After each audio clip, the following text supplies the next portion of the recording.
welcome to the Fathergamer podcast.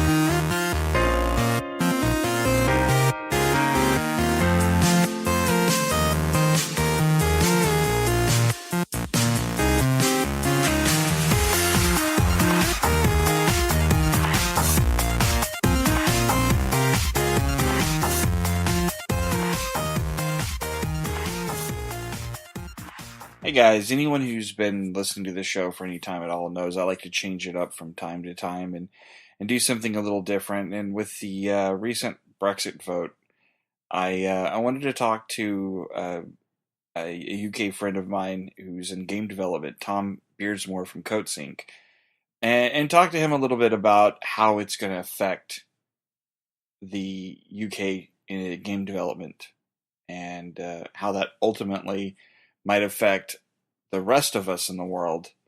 Since most of us who listen to this show are all gamers, it's a pretty important topic for us. Don't worry, we're not going to stop doing the episodes where we talk about vagina cookies and corpse motels. We'll still do that stuff, but I kind of wanted to start doing a little more stuff like this as well, and get into some little more serious topics from time to time.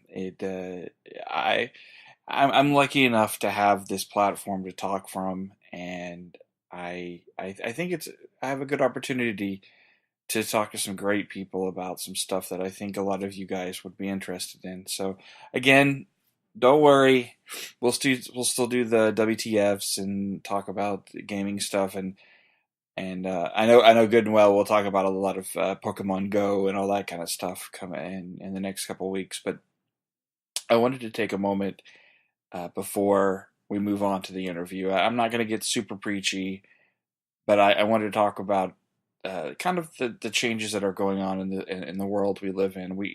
We live in a time now that our big blue ball is getting smaller, and we're able to, because of technology, we're able to talk to people and become friends with people all over the world, and that has been a very important thing for me in the last couple of years.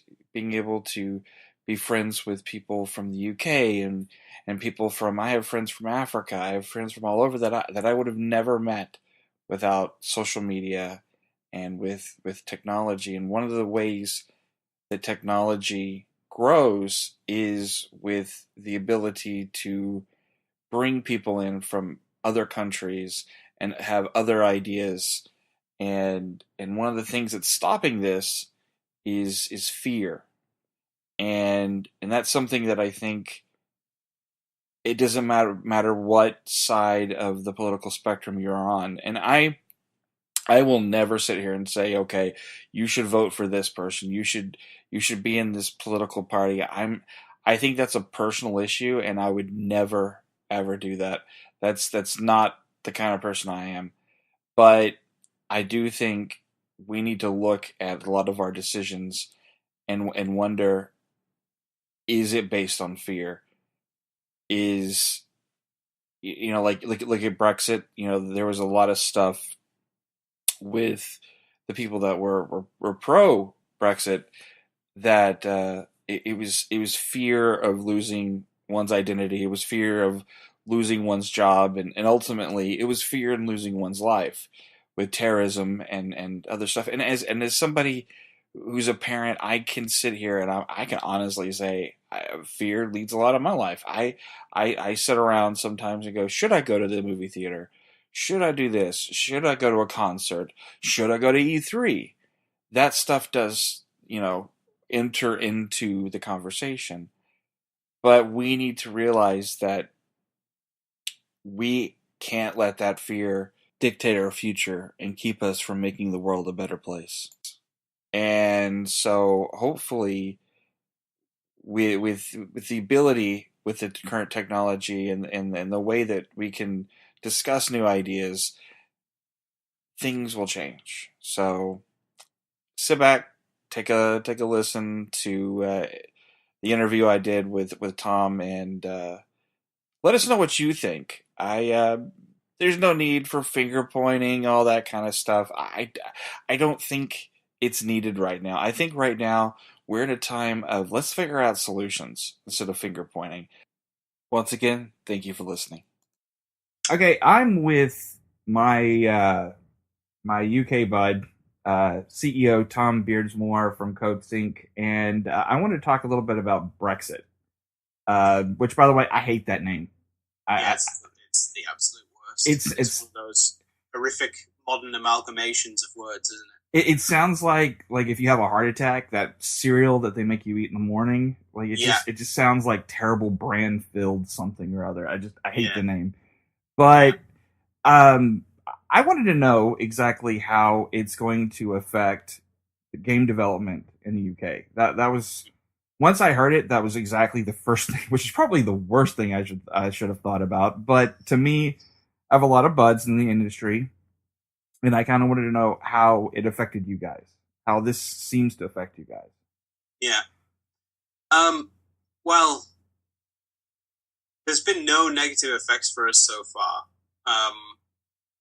I think like the main thing we were concerned about, like the ideological implications of it, like are kind of negative, at least from the perspective of our company. Everybody's quite like all about unity of the human race, and this just seems like a step back from that sort of high level ideological perspective.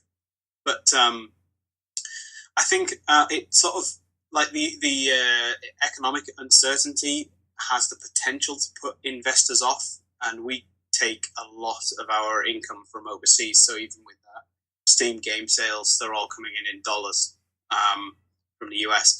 So actually, in the short term, that kind of benefits us because the dollar is so strong against the pound at the moment.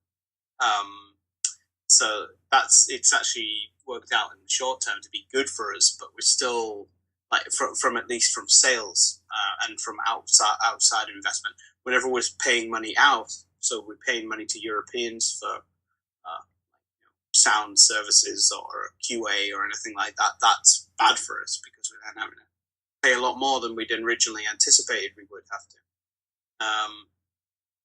So yeah, I mean it's kind of it's ups and downs. The long term financial implications of it will remain to be seen. They in it right around what I'm reading and hearing, it's about 2 years might be the impact, but I can't imagine it being that long. The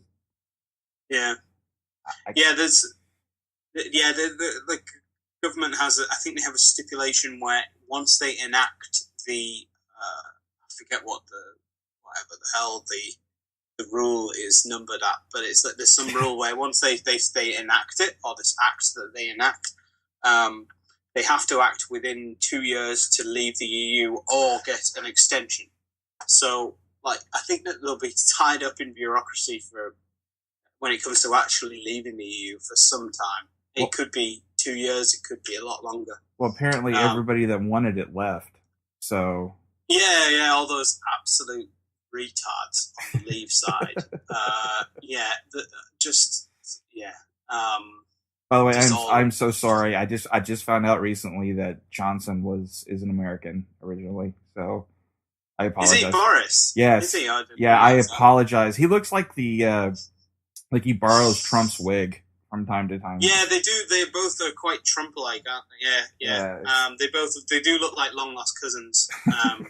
Probably are now that I found that out. But yeah. So I don't know if like the immigration restrictions seems to be something that would bother you, but yeah, that's one thing that really bothers me personally, because like we like the ability to hire from pretty much wherever we want, like certainly in Europe, wherever we want.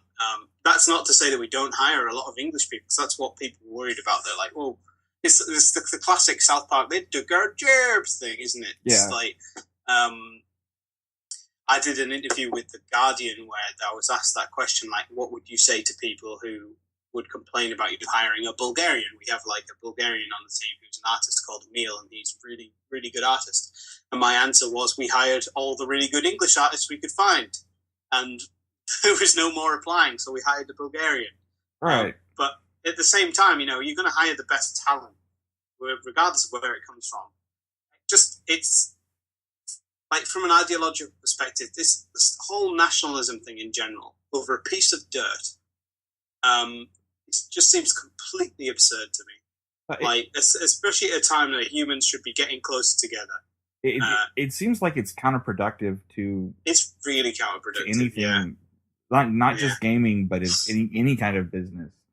Any kind of business, it really is. Like, there's already been loads of big businesses threatening to leave because a lot of people got economic incentives, or financial incentives from being in the European Union, especially because our company Coatsink is based in the northeast of England, which is a relatively low on the socio-economic scale, especially compared to London. Like, London's really rich, north is kind of poorer. So being in the EU gave us access to this thing called the ERDF, which is the European Regional Development Fund, which was basically grants given to small businesses to enable them to hire graduates and it would be like a supplementary grant added to a person's salary to make it easier for the company to hire people like graduates. So that, like, over the years as we've grown, things like that have really helped us. And they've kind of been one of the reasons that we've stayed in the area as well. And it's not just companies like us, it's bigger businesses as well. There's like Nissan have a huge factory near our office. And I know that they've benefited from some of those things as well. So yeah, I think there was a huge misconception, especially amongst some sort of workers in the Northeast who didn't really see the benefits that they were getting from being in the EU and just voted out, because people like to look for a reason for why they don't think they're doing as well in life as they feel like they should be. Right. So they look for an enemy, and on this particular occasion, the EU was put to them as, this is your enemy. This is the reason why you're down. Let's stick it to them. It's like, you absolute idiots.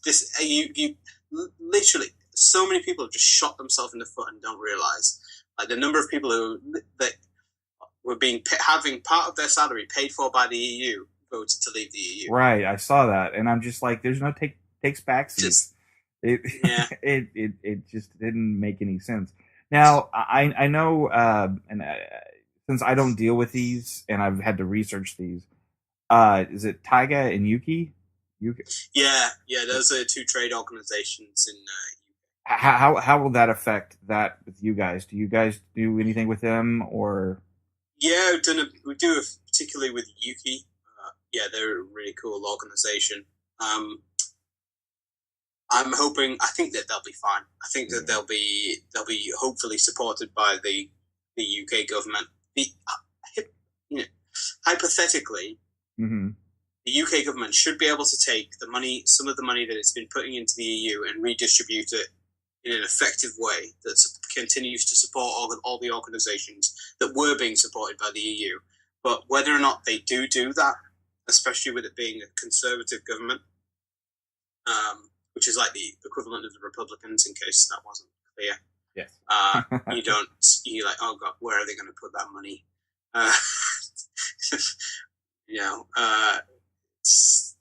It's just that, like, I think the things like the governments are transitory, but the ideological implications are the things that upset us the most, because it kind of says some negative things about the position of a lot of people in the UK, and maybe some of them were just convinced by the absurd propaganda and lying that happened in the Leave campaign. I don't know if you saw any of that, but I did. There was some really just hilarious bullshit flying around. People are easily convinced that half the nation reads garbage red tabloid. Yeah, I will say that the UK has some of the craziest tabloids I have ever read in my entire life. It's crazy. And I don't really talk about it on the show very often, but I'm a huge political junkie. So trust me, I was following the whole thing and just kind of like, what are you doing?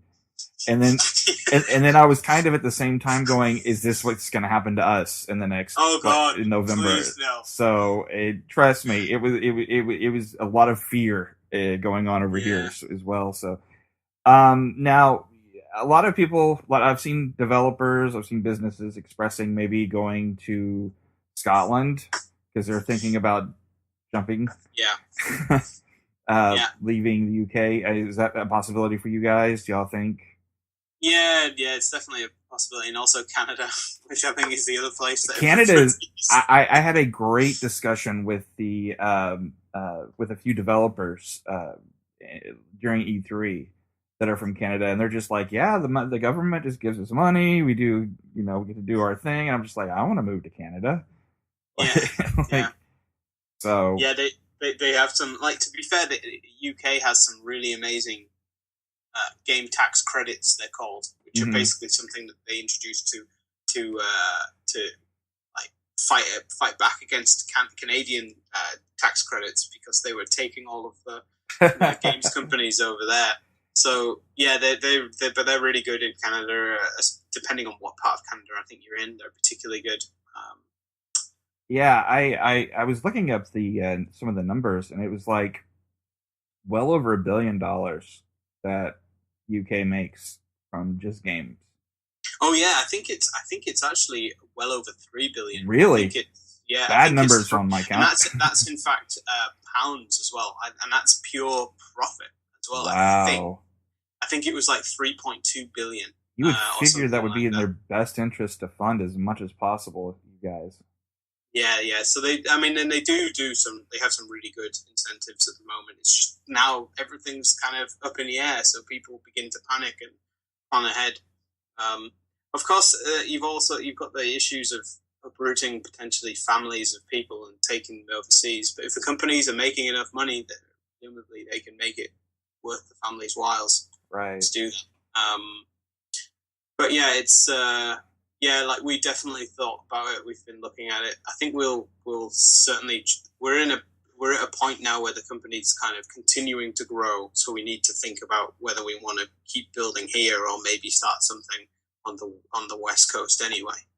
And whether that's the West Coast of Canada or the US, I'm not sure yet. But it would just make sense for us now with some of the projects coming up. Austin. Yeah. But yeah. So, speaking of development, you have anything you want to plug right quick before we end this? I'll go through 3 things, I guess. You can get Esper 2 and Esper on the Oculus Store on Gear VR and Rift at the moment. You will be able to get Shoe on PlayStation and Steam very soon, and that's our new action platformer. Yeah, I'm excited for that. Yeah, that's in submission at the moment, so it should hopefully go gold soon. We've also just recently launched the online multiplayer beta for Gang Beasts, which has been really popular on Steam. So, and I think that we'll be merging the online beta with the main branch of the early access build very soon. So it will be available to everybody who owns Gang Beasts on Steam shortly. Well, thank you, Tom. Thank you very much. And guys, check out all of Coatsink stuff. I'll put something in the show notes, direct links and all that stuff. And also make sure to check out their games. And we're hoping for you guys. So, thanks, Eric. Thank you very much, man. A giant thanks to Tom and everybody over at Coatsink. Thank you guys for making great games. Thank you to all of our UK developer friends as well. You guys work really hard and make some awesome games. Hey guys, thank you for listening. You can check out all of our old shows at Cinelinks.com, as well as iTunes, Stitcher, SoundCloud, Google Play, and TuneIn Radio. Once again, as always, achieve greatness.